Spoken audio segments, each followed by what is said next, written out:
Hi, I'm Andrew Eddinghausen and I'd like to talk to you about released fish survival. In recent years I've fished all over Australia and I've always released fish I didn't need to keep.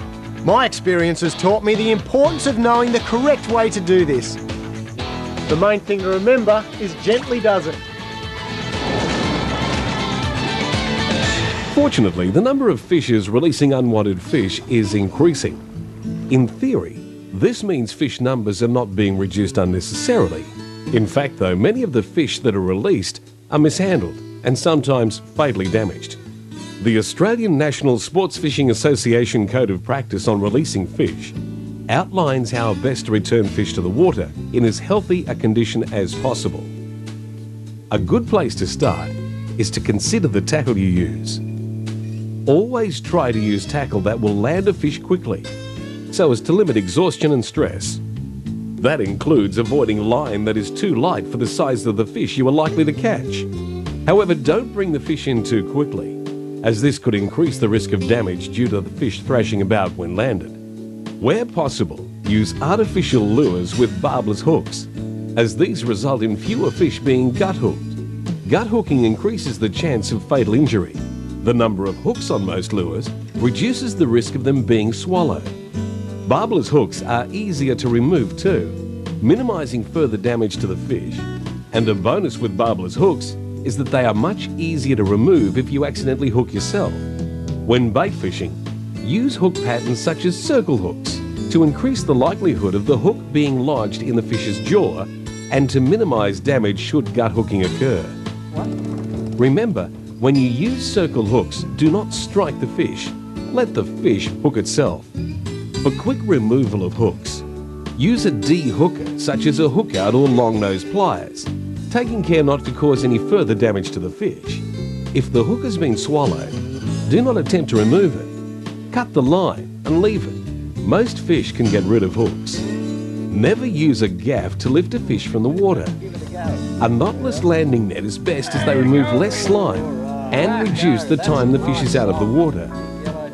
The slime on fish protects scales and fins from infection. Ideally, a fish grip device should be used to assist in handling fish for release, especially for those species with sharp teeth.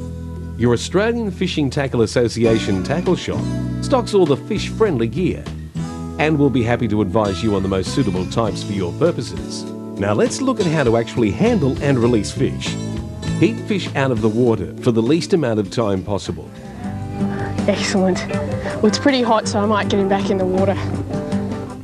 Work rapidly, but with care, and plan ahead to ensure you have handy everything you need.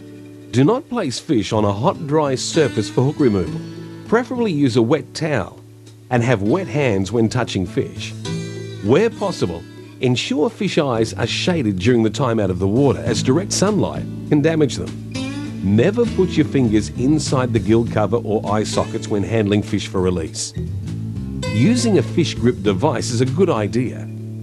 Always support the fish's body when lifting to release.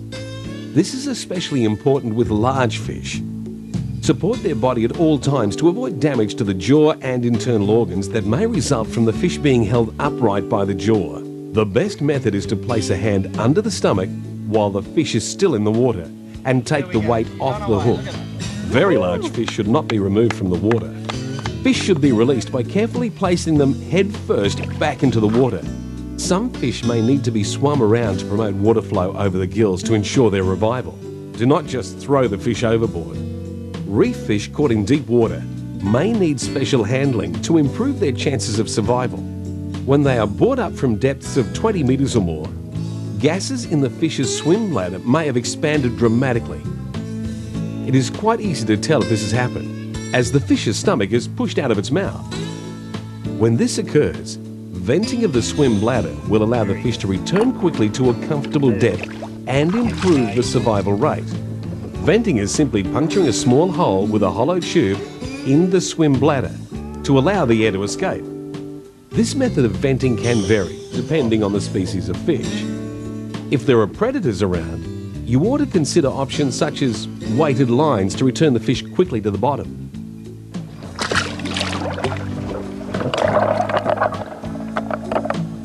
And that's all there is to releasing fish for survival. It's really just a matter of common sense. But it's definitely worthwhile when you consider the short and long-term benefits of more fish in the water for us all.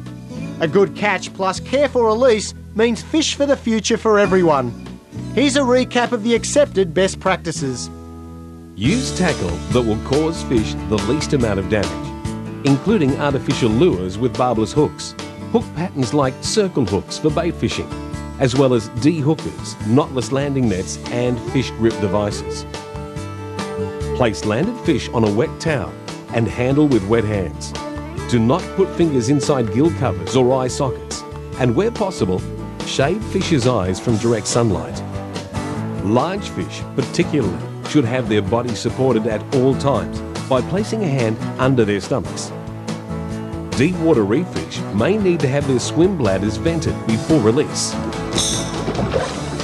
All fish should be carefully released head first back into the water.